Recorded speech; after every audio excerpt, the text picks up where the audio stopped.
दुकान है, अंडे की दुकान है, अंडा फ्राई की है, वो तो सब चलाते, वो लोग क्या करेंगे?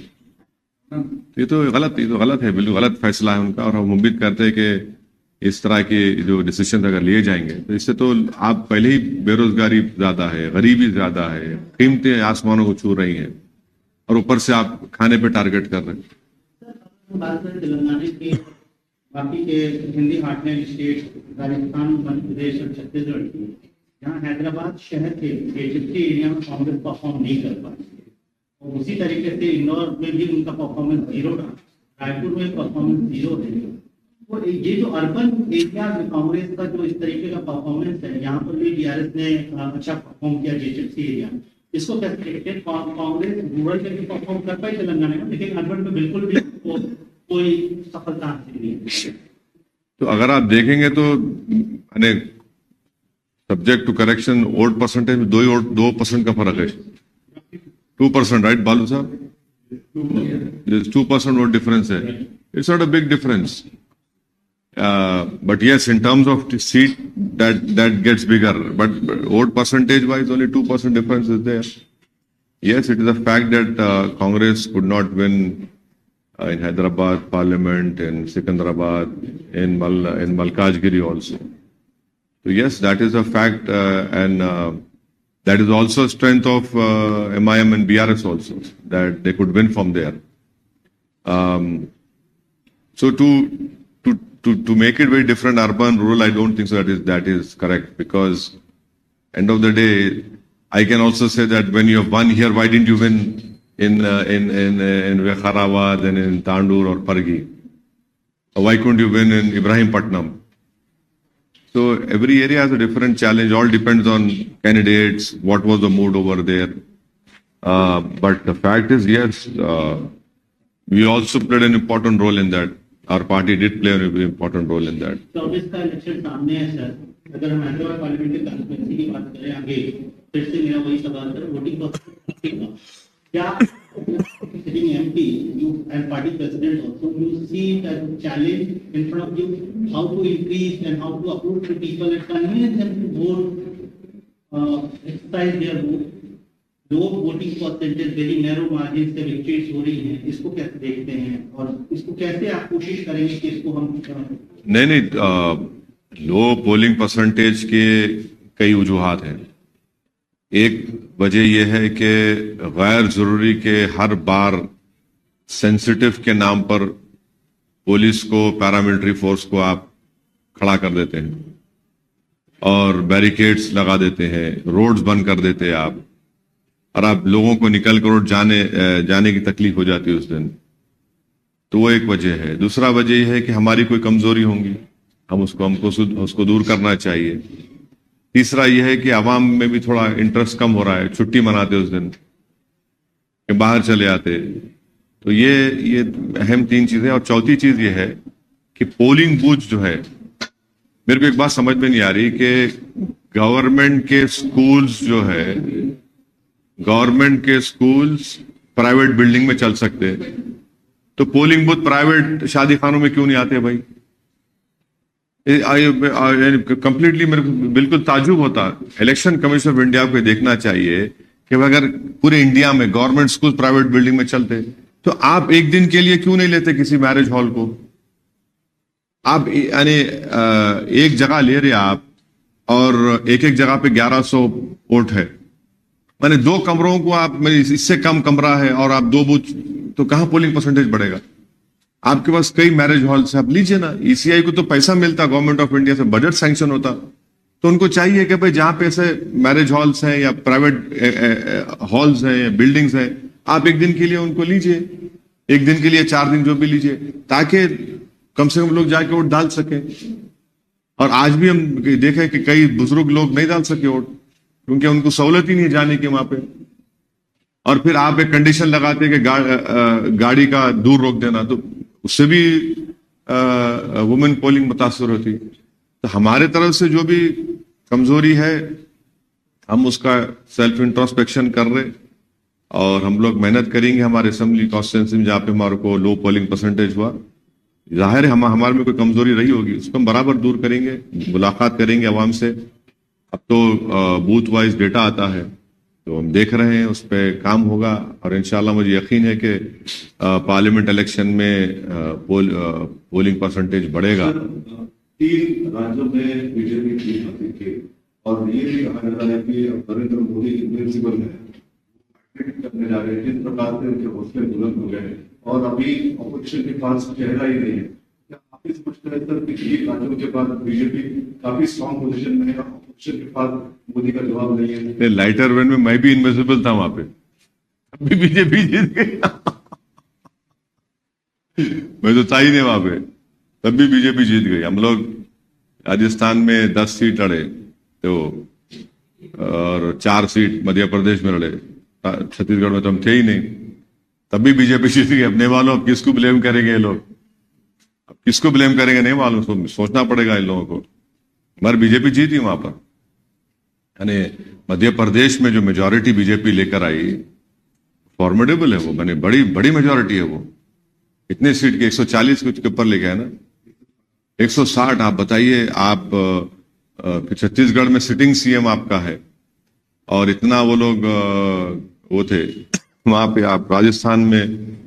तो यस, ये जो 3 स्टेट के डिसीजंस आए हिंदी हार्टलैंड के, ये तो कांग्रेस पार्टी के लिए बहुत बड़ा, इनके लिए एक क्या बोलना चाहिए उसको, सही लफ्ज क्या होगा, कांग्रेस पार्टी के लिए तो एक बहुत बड़ा कहीं है उनके लिए नुकसानदेह साबित ना हो जाए 24 के लिए, क्योंकि 65 लोकसभा की सीट है उसमें, 65 लोकसभा की सीट है छत्तीसगढ़ में, मध्य प्रदेश राजस्थान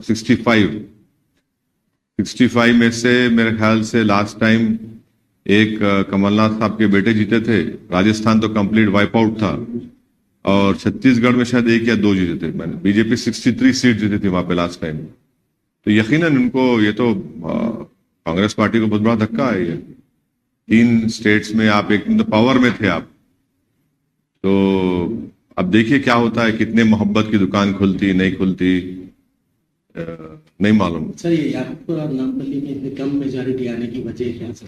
नहीं, याकूतपुरे में शायद हमको देखना पड़ेगा क्या कमजोरी थी हमसे, क्या काम नहीं हुआ है वहां पर, और इंशाल्लाह हम उस पर वर्क करेंगे। यकीनन हमारे लिए एक फिक्र की बात है और मुझे पूरा यकीन है कि इस पर इंशाल्लाह ताला आप देखेंगे जल्द से जल्द उस पर काम शुरू होगा और हम अपना पोलिंग परसेंटेज भी बढ़ाएंगे वहां पे और जो भी कमजोरियां खामियां रही उसको इंशाल्लाह हम जरूर दूर करेंगे। मैं याकूतपुरे की आवाम का शुक्रिया अदा करता हूं कि उन्होंने हमको वोट भी दिया, नहीं भी दिया, और जो वोट डालने नहीं निकले, मैं उनसे भी गुजारिश करूंगा कि अगर आप निकल के वोट डालते, जो मजलिस के एक बहुत बड़े चाहने वाले हैं, तो इतना जो रिजल्ट आया इससे बेहतर रिजल्ट आ सकता था। कांग्रेस का नंबर तो है लेकिन बहुत ज्यादा नंबर नहीं है। अगर किसी सूरत हाल में किसी भी पॉसिबिलिटी में, कहाँ की बात कर रहे हैं आप? तेलंगाना की बात कर रहे हैं, वो आपको अप्रोच करते हैं, वो आपको आपका हेल्प मांगते हैं, तो क्या एमआईएम इसके लिए दरवाजे खुले रखेगी? क्यों मेरे पास क्यों आएंगे भाई? पॉसिबिलिटी अरे कहाँ आएंगे भाई मेरे पास? बोले थे सूचना తీసుకుంటాం आपसे भी एज एन इफेक्टिव अपोजिशन तो एमआईएम पार्टीज के एमएलए अपना रोल निभाएंगे। हम भी चाहेंगे कि तेलंगाना में अमन रहे, प्रोग्रेस रहे, प्रॉस्पेरिटी रहे, यहाँ पर किसी किस्म की तकलीफ ना हो किसी को भी, सेक्शन ऑफ सोसाइटी को। ये तो हमारा हमेशा का ताउन रहा है, ताउन रहेगा। अब आपका स्पेसिफिक सवाल का जवाब मेरे पास नहीं है, क्या होगा नहीं मालूम मेरे को, मगर हम तो अपनी लड़ाई लड़ते आए। मैं शुरू से कह रहा हूं आपको कि हम लोग जीतेंगे, कुछ भी कर लो आप, नहीं होने वाला है यहाँ पर। ठीक है, पोलिंग परसेंटेज कम हुआ थोड़ा, आखिर राउंड्स तक गया याकूतपुरे में, मगर हम तो अपनी ताकत अल्हम्दुलिल्लाह अल्लाह करम में रिटेन कर सके उसको। दो दे आर कांग्रेस लीडर, दोनों कांग्रेस के लीडर, कौन लगता है आपको बेहतर सीएम कैंडिडेट हो सकता है आपकी नजर में, आपके एक्सपीरियंस के अंदाज में? दो लोगों का नाम चर्चा में, रेवंत या भट्टी, ललित चेहरा या रेड्डी चेहरा?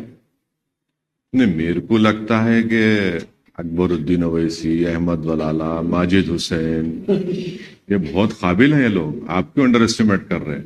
नहीं, अगर लॉटरी उठ रही तो फिर इनका नाम क्यों नहीं उठना चाहिए? नहीं नहीं, ये क्या बात है? नहीं, ये क्या, अरे देखिए, ये उनकी पार्टी का फैसला है भाई, मैं क्या करूंगा उसमें? वो अब काबिलियत की बात आप कर रहे हैं, तो काबिल हमारे अकबर नहीं है क्या? बलाला नहीं है क्या? माजिद हुसैन नहीं है क्या? भाई 3 साल का मेयर, 2 मरतबा कॉर्पोरेटर, जुल्फिकार मेयर थे। काबिलियत की बात करें तो आप, काबिलियत में हम पीछे नहीं है। इसीलिए मेरा सवाल, पहला सवाल मैं जाऊंगा सर, मेरा सवाल ये था कि अगर उन्होंने आपको अप्रोच किया तो क्या रूलिंग पार्टी के साथ for people's welfare you will work together? नहीं, अब अप्रोच करेंगे नहीं करेंगे, अब आपको कोई बोले हैं तो मेरे को नहीं मालूम, मुझे को तो नहीं बोले। माइनॉरिटी का चेहरा उनके पास अभी फिलहाल नहीं दिख रहा है सर, तो अगर आपको अप्रोच करते हैं तो क्या करने के लिए? आपको दिख रहा है माइनॉरिटी का चेहरा हूं मैं इंडिया का चेहरा हूं, मैं भारत हूं। आप गैर जरूरी मेरे खानों में बांट रहे हैं हम लोग, हमारे को आप मत बांटिए खानों में। Muslim representations, India has become stronger in North India and Central India, and the Congress Party has become stronger, and India Alliance, Congress Party has become stronger in the southern state. So in the coming elections, will it be a north versus south battle in the parliament? No. Don't ever do that. This is what BJP wants. And it is wrong to say that Congress is strong in South. You see, there is only 2% vote difference in Telangana. And in Karnataka, we don't know what will be the result when parliament elections take place. Thirdly, in Tamil Nadu, it is the AIADMK and the DMK who are in power, not Congress party. In Kerala, it is the UDF and the LDF over there. So I don't think so that is the right comparison to make. And then this north and south. Yes, BJP has won 3 elections in the Hindi heartland, and these are big victories for BJP. Defeating a Congress party in Chhattisgarh and retaining Madhya Pradesh state. And of course Rajasthan, they have every 5 years the government changes. It is a challenge for all of us come 2024, and it is a bigger challenge for the parties who are there in that IND alliance. Sir ये 4 states में 636 MLAs में ruling party का एक भी मुस्लिम MLA नहीं है। मुस्लिम representation ruling party से मुराद कौन? बीजेपी है, कांग्रेस। कोई भी मुस्लिम एमएलए इलेक्ट नहीं हुआ है। नहीं, मध्य प्रदेश में आरिफ मसूद हुए ना, 2 इलेक्ट हुए हैं, बहुत पोजीशन एमएलए। नहीं, अच्छा, रूलिंग पार्टी वो तो बीजेपी है। बीजेपी टिकट देती भी नहीं ना। बीजेपी तो टिकट देखिए, बीजेपी का क्लियर कट है, वो मुस्लिम माइनॉरिटी को इंडियन पॉलिटिक्स से इनविजिबलाइज कर चुके हैं। एक मिनट ठहरिए भाई, बात मत करिए, एक मिनट ठहरो भाई। तो वो लोग इनविजिबलाइज कर चुके हैं, पूरा कोई है ही नहीं। तो बीजेपी का उनके पास एक मुस्लिम एमपी नहीं है, मुस्लिम मिनिस्टर नहीं है यूनियन गवर्नमेंट में, तो बीजेपी का क्लियर कट आइडिया है। अब दूसरे पार्टीज जो है, अब वो भी तो वैसे फॉलो कर रहे हैं, वो भी तो वही फॉलो कर रहे हैं ना। वो भी तो सॉफ्ट हिंदुत्व बोलिए, हार्ड हिंदुत्व बोलिए। अब कमलनाथ साहब का मध्य प्रदेश स्टेटमेंट था कि राजीव गांधी ने बाबरी मस्जिद के ताले खोले। अब आपके ही घर को लॉक पड़ गया, मध्य प्रदेश में आपके ही घर को लॉक पड़ गया। अब इनको सोचना चाहिए, ये छत्तीसगढ़ में आप बड़े बड़े धर्म संसद कराए, आप कराइए बाप। ये चीजें हैं, ये देखना पड़ेगा। तो ये तो है। मीडिया सेशन चल रहा है सर पार्लियामेंट का। प्राइम मिनिस्टर ने आज एड्रेस किया मीडिया को, उन्होंने अपील की ऑपोजिशन से कि वो जो 3 राज्यों का हाथ है जिनमें इशारा कांग्रेस की तरफ, गुस्सा पार्लियामेंट के अंदर नहीं। हम प्रधानमंत्री से ये और बीजेपी से ही बोलेंगे कि पार्लियामेंट में हम जो बहस करना चाह रहे हैं उसको अलाउ करिए। आप दिल बड़ा करिए। आप सिर्फ अपना गवर्नमेंट का अपना गवर्नमेंट का एजेंडा लेके मत चलाइए प्लीज। सिर्फ आप अपना एजेंडा लाके करा लेंगे तो अपोजिशन क्या करेंगे? फिर डिबेट्स में तो होनी चाहिए। सरकार को हम क्रिटिसाइज करें उन इश्यूज में, ऐसे कई चाइना पे प्रधानमंत्री क्यों नहीं डिबेट कराते पार्लियामेंट में?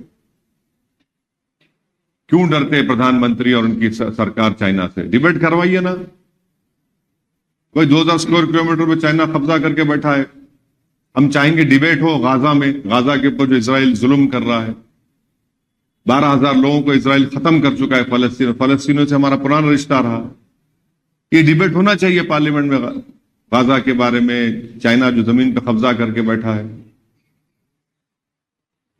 और क्या मुद्दे आपको लगता है विंटर सेशन में हो सकते हैं? बहुत से मुद्दे हैं भाई, अभी तो चुनाव से हम निकले हैं, तो ये 1 महीना तो यही इसी में थे। बहुत से ज़ाहिर है हमारे वतन अजीज में बहुत से अवामी मसाइल हैं जिस पर बहस होनी चाहिए, और लोग पार्लियामेंट तरफ देखते हैं कि भाई क्या ये मेरी तकलीफ को बयान कर रहे हैं, क्या हुकूमत मेरी तकलीफ को समझ रही है।